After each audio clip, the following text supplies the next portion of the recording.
This is Run It Back with RJ Broadhead.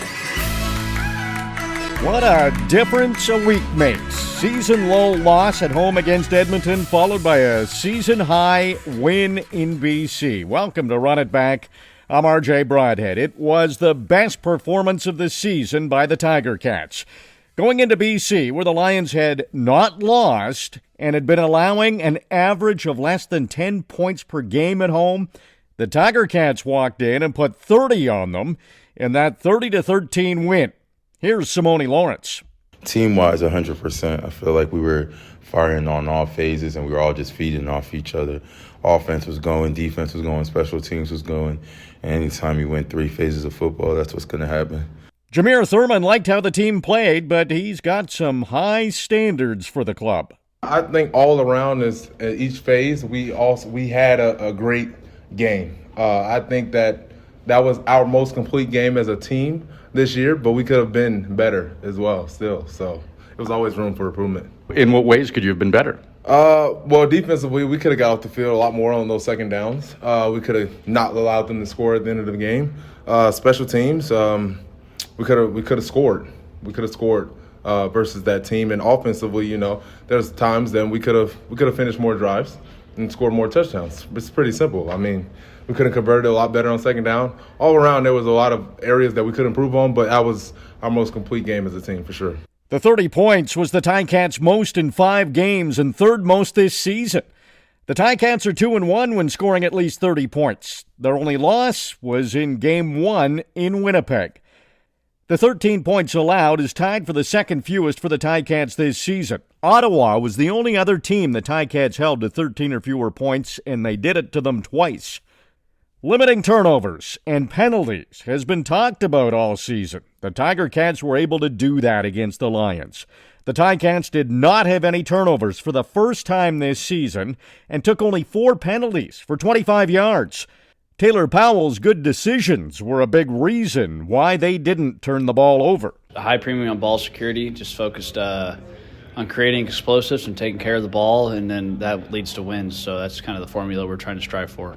The Ticats were a +3 in the turnover battle. 3 key takeaways. It all started on the opening drive of the game when they stopped BC on a 3rd and short to take the ball away on downs.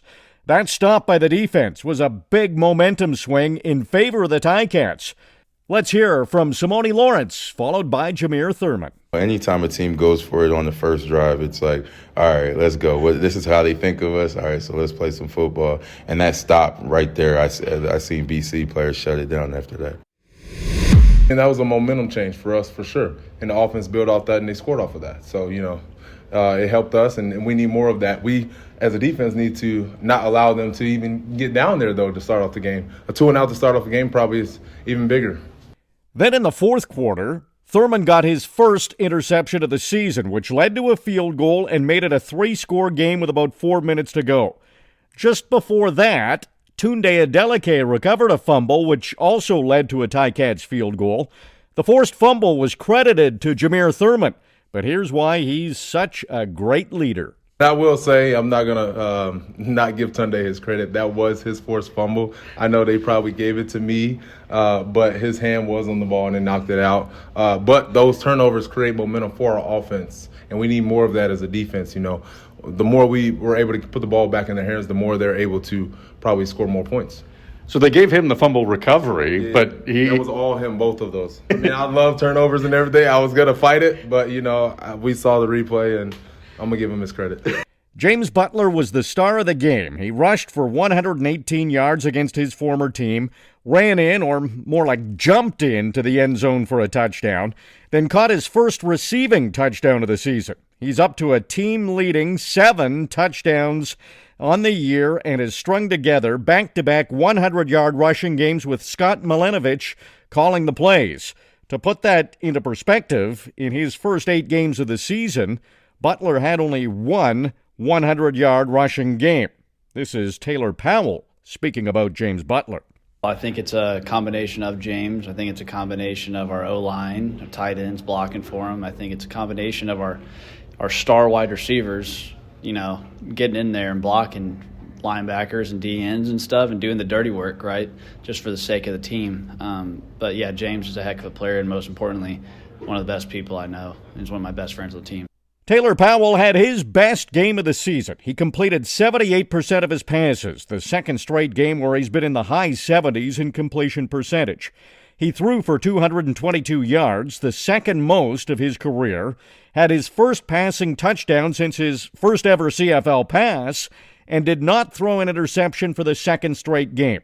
Here's Powell on his performance. It feels good. Just, Scott and I think, are starting to really gel, and I think the offense we're starting to form an identity, and especially being physical up front, I think has kind of opened up things, and now we're gelling as an offense. I'm just super excited for the future. To be frank with you, I really don't care about anything else besides winning football games.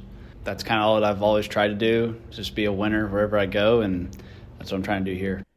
Powell was sacked 7 times against Edmonton. That number was reduced to 4 times against BC. Some might say he's taking the sack to avoid a bad throw, but Powell feels it's all part of his learning process as a professional quarterback. I think it's more I need to get better in getting the ball out. I don't think it's anything to do with the O-line. I would say it's more predicated on me not getting the ball out and taking care of those guys. You kind of learned from that Edmonton game? Absolutely. Yep, just try to get better every rep, every game, every week. For the second straight game, Tim White was the Ticats' leading receiver in targets, receptions, receiving yards, and the longest passing play. Tim White didn't have any targets in the first half. All 5 of his catches came in the second half. Here's Powell on what changed to be able to get the ball to Tim White more often. The coverage and the calls just didn't dictate that he would get the ball, and that's just kind of what happened. And then second half, they played certain coverages, and he got the ball. So it's not really, I guess Taylor's looking for certain people, right? That's kind of a bad quarterbacking, right? You're just hoping people get open. No, there's a formula. Go watch the film, and there's stuff like there's a reason we're doing things. The defense put an end to any concern about stopping the opponent's running game. The Lions only managed 54 yards rushing. That's a season low by a long shot.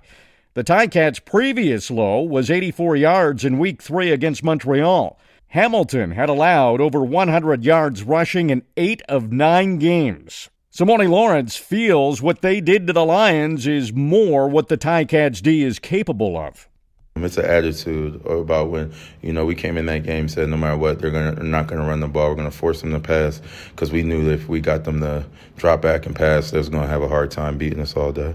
The win in BC snapped the Tiger Cats' 2-game losing streak. They'll try to win 2 in a row for the second time this season when they host the Toronto Argonauts at Tim Hortons Field in the Labor Day Classic, and the Labor Day Classic is going to be the biggest party in Hamilton so far.